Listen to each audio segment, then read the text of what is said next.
देश की रक्षा के लिए अपनी जान की कुर्बानी दी, उनको श्रद्धांजलि देता हूं।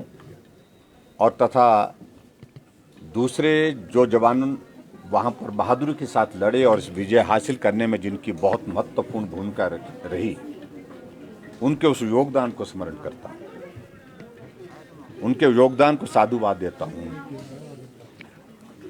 हिमाचल छोटा प्रदेश, लेकिन उसके बावजूद भी हिमाचल के भी 52 सैनिकों ने अपनी जान की कुर्बानी दे करके देश की रक्षा के लिए एक बहुत बड़ा उदाहरण दिया है।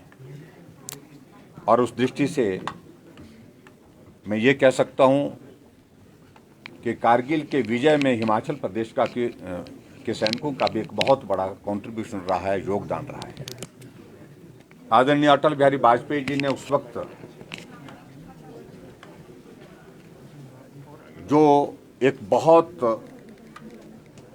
स्पष्ट संदेश दिया कि किसी में दबाव में आकर के, प्रभाव में आकर के हम अपनी सेना को अब नहीं रोकेंगे। अगर हमारे देश पर हमला किया है तो हमले का जवाब जो है उसी भाषा में दिया जाएगा, और जब तक विजय हासिल नहीं की तब तक के लिए हम पीछे नहीं हटेंगे। अमेरिका ने प्रयास किया, लेकिन उसके बावजूद अटल जी ने दो टुक शब्दों में स्पष्ट किया कि कोई वार्ता करने की इस वक्त संभावना नहीं है, गुंजाइश नहीं है, जब तक हम विजय हासिल नहीं कर लेते। और दूसरी बात, मैं इस बात को भी जरूर कहना चाहूंगा, भारत के इतिहास में पहली बार इस प्रकार से एक प्रयास हुआ कि जो भी सैनिक जहां भी शहीद होगा उसका पार्थिव शव जो है उसके गांव में उस परिवारजनों को सौंपा जाएगा। अंतिम संस्कार गांव में किया जाएगा, उसके घर में किया जाएगा, घर में ले जाकर के किया जाएगा। और उस दौरान हमने देखा कि एक एक सैनिक जो भी शहीद हुआ उनका पार्थिव शरीर जो है वो जहां भी उनके निवास था, गांव था, वहां पर पहुंचा, और वहां हजारों की संख्या में लोग इकट्ठा होकर के उनको श्रद्धांजलि देने के लिए भी पहुंचे, और उसके साथ साथ में वहीं पर उनका अंतिम संस्कार किया। ये भी उस दिशा में एक प्रयत्न हुआ।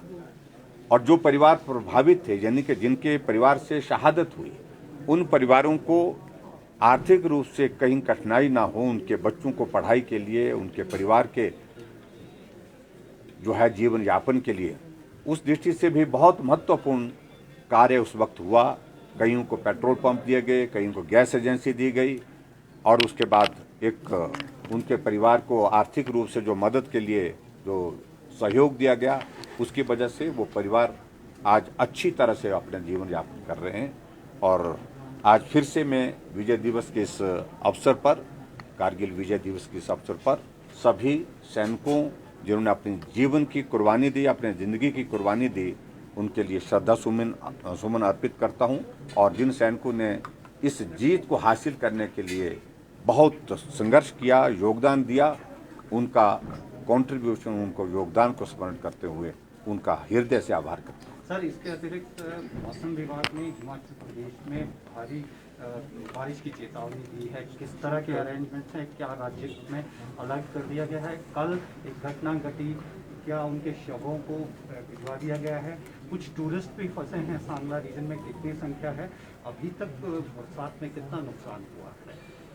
तो पिछले कल की घटना बहुत ही दुखद घटना और हृदय विदारक घटना हुई है। हम कल्पना नहीं कर सकते हैं, हालांकि मौसम भी खराब नहीं था, ठीक मौसम में भी चट्टानें खिसक सकती हैं और पहाड़ से इस प्रकार से भूस्खलन हो सकता है, और उसके बाद जो बोल्डर नीचे गिरे जिनने बहुत बड़ा नुकसान किया।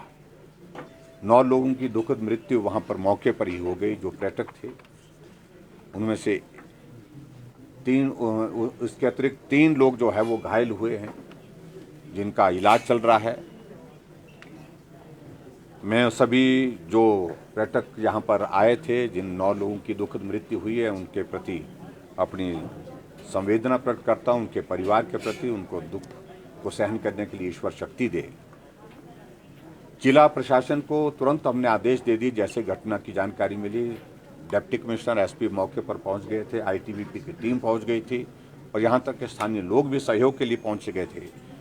जितना जल्दी संभव हो सकता था वो रेस्क्यू ऑपरेशन वहाँ पर किया गया, लेकिन उसके बावजूद 9 लोगों की दुखद मृत्यु मौके पर ही हो गई।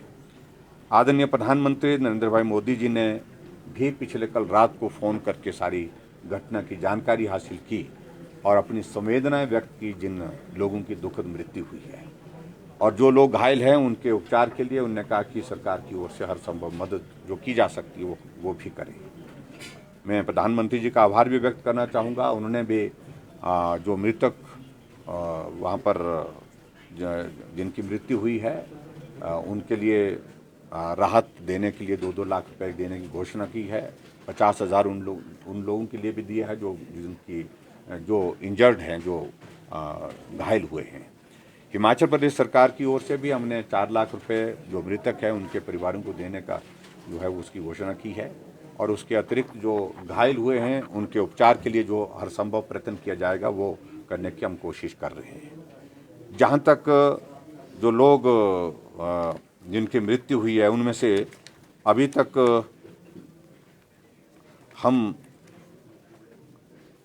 8 लोगों को दिल्ली तक उनका शव ले जाने के लिए व्यवस्था हमने कर ली है। एक जवान उसमें आर्मी का भी है उसमें, जिसमें आर्मी ने कहा कि हम अपने आप उनको एयरलिफ्ट करके जो है वो शायद छत्तीसगढ़ के हैं तो वहाँ उनको पहुँचाने के लिए अपनी एक व्यवस्था करेंगे। तो इस प्रकार की ये घटना घटित हुई। एक पुल था वहाँ पर, और वो पुल सांगला वैली में को कनेक्ट करने वाले उसमें से एक बहुत इम्पोर्टेंट था उस दृष्टि से भी, और वहाँ उस पुल को भी क्षति हुई है। पुल क्षतिग्रस्त हो गया पूरी तरह से, क्योंकि बोल्डर ऊपर से गिरा और उसके कारण वो बिल्कुल टूट गया है।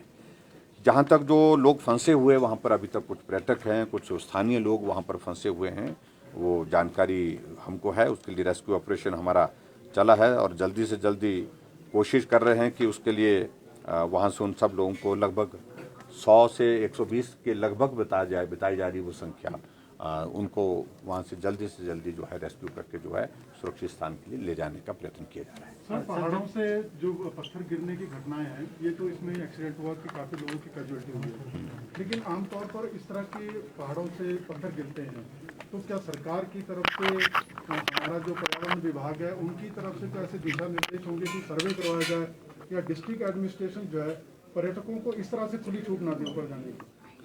देखिए, डिस्ट्रिक्ट एडमिनिस्ट्रेशन को बड़ा साफ शब्दों में संदेश इस बारे में दिए हैं, और मैंने बार बार जो है पर्यटकों के लिए भी इस बात के लिए आग्रह किया है, मैंने अपील की है कि ऐसी जगह जाने का प्रयत्न ना करें जहां इस प्रकार का बरसात के मौसम में भूस्खलन होने की संभावना ज़्यादा रहती है, और पानी का बहाव जहां तेज़ है वहां पर जाने से परहेज करना चाहिए।